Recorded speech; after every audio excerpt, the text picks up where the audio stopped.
Hello friends, good morning. গ্রিনের টুকিটাকি আরও একটি নতুন ব্লগে তোমাদের সবাইকে ওয়েলকাম।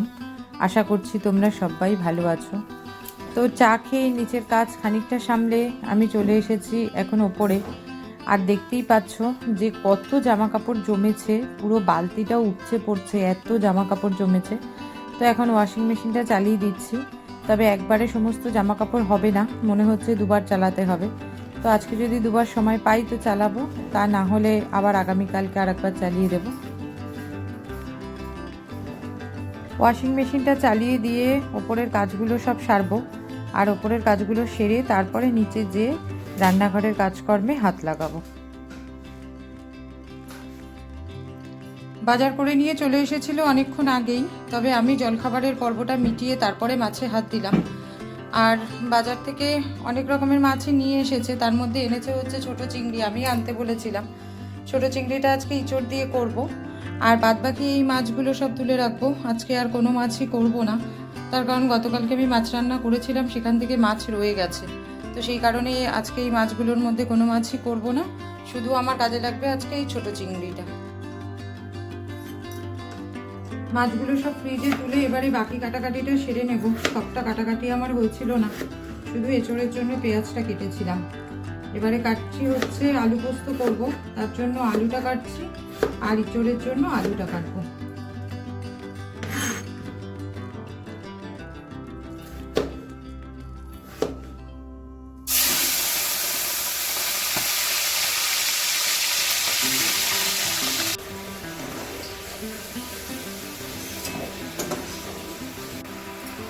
চিংড়ি মাছটা ভাজা করে তুলে নিয়ে ফোড়নে দিয়ে দিচ্ছি হচ্ছে কতগুলো গোটা জিরে, আর এরপরে দিয়ে দেবো হচ্ছে কেটে রাখা আলুটা।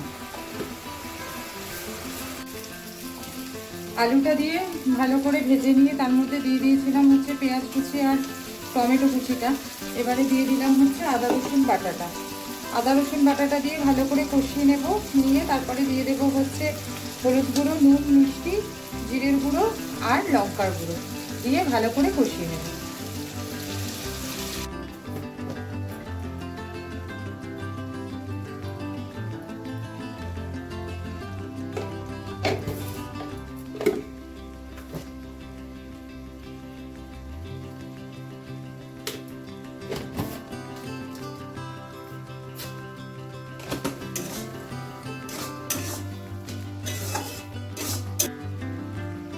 মশলাটা খুব ভালো করে কষানো হয়ে গেছে, এবারে দিয়ে দিচ্ছি হচ্ছে সেদ্ধ করে রাখা ইঁচড়টা, আর দিয়ে দেবো ভাজা চিংড়ি মাছটা।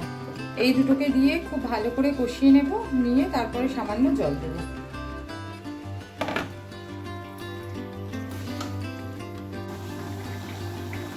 ইঁচড় চিংড়িটা এই কড়াই থেকে ঢেলে এই ননস্টিকের কড়াইতে দিয়ে দিয়েছি, আর এদিকের কড়াইটাতে চাপিয়ে দিয়েছি হচ্ছে আলু পোস্তটা। আলুটা ভাজা হতে হতে এদিকে পোস্তটাও বেটে রেডি করে নিয়েছি। আলু পোস্তটা হয়ে গেলেই যাব হচ্ছে ওপরে। জামা কাপড়গুলো কাঁচা হয়ে পড়ে রয়েছে, এখনও মেলতে যেতে পারিনি। তো আলু পোস্তটা করে রেখে তারপরে যাব হচ্ছে জামা কাপড় মেলতে। রান্নাটা কমপ্লিট করে এসে জামা কাপড়গুলো সব মেলে দিলাম। আর এমনিতেও না আজকে রোদ্দুরটা খুব একটা ভালো ওঠেনি, হালকা হালকা রোদ্দুর উঠেছে, কখনো উঠছে কখনো চলে যাচ্ছে। তো সেই কারণে এই সবগুলো প্যান্ট ট্যান্টগুলো সব এখানেই দিয়ে দিলাম, ছাদে আর দিলাম না। জামা কাপড়টা মেলে এসে গ্যাস মুছে রান্নাঘর পরিষ্কার করে ভাতটাও বসিয়ে দিয়েছি। সবে মাত্র পুজো করে উঠলাম, এবারে যাব হচ্ছে রান্নাঘরে ভাত দিতে। অন্যদিন ছেলেটা খেয়ে নেয়, আজকে ছেলেটা খায়নি, বসে আছে। তো সেই কারণেই একটু তাড়াহুড়ো করেই পুজোটা সারলাম।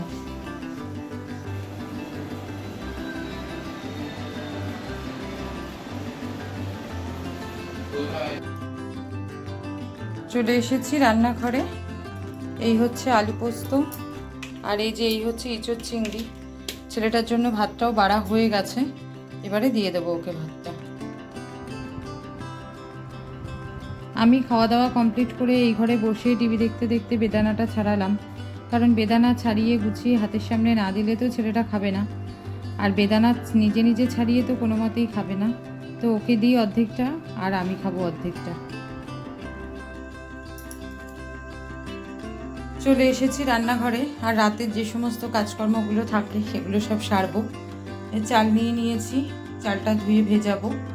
আর এই যে বাসনগুলো সমস্ত ধুয়ে উবুর দেওয়া ছিল সেগুলো সব জায়গায় তুলবো। আর হচ্ছে এই জলের বোতল সমস্ত ফাঁকা, এই জলের বোতলগুলো সব ভরবো। রাত্রে রান্নাঘরের কাজ সমস্ত কিছু কমপ্লিট করে রাত্রের খাবার গুছিয়ে নিয়ে চলে এসেছি। আর তিনজনে মিলে একসাথে খেতেও বসে পড়েছি। তো আজকে রাত্রে খাবারের সাথে সাথে আমার আজকের ব্লগটা আমি এখানেই শেষ করছি। আমার আজকের ব্লগটা যদি তোমাদের ভালো লেগে থাকে তো ব্লগটাতে একটা লাইক করে দিও, আর কমেন্ট করে অবশ্যই জানিও আমার ব্লগগুলো তোমাদের দেখতে কেমন লাগছে। যদি ভালো লেগে থাকে তো আমার চ্যানেলটা অবশ্যই সাবস্ক্রাইব করে নিও। আজকের মতন টাটা, গুড নাইট। তোমাদের সাথে দেখা হচ্ছে আবার আরেকটা কোনো নতুন ব্লগে।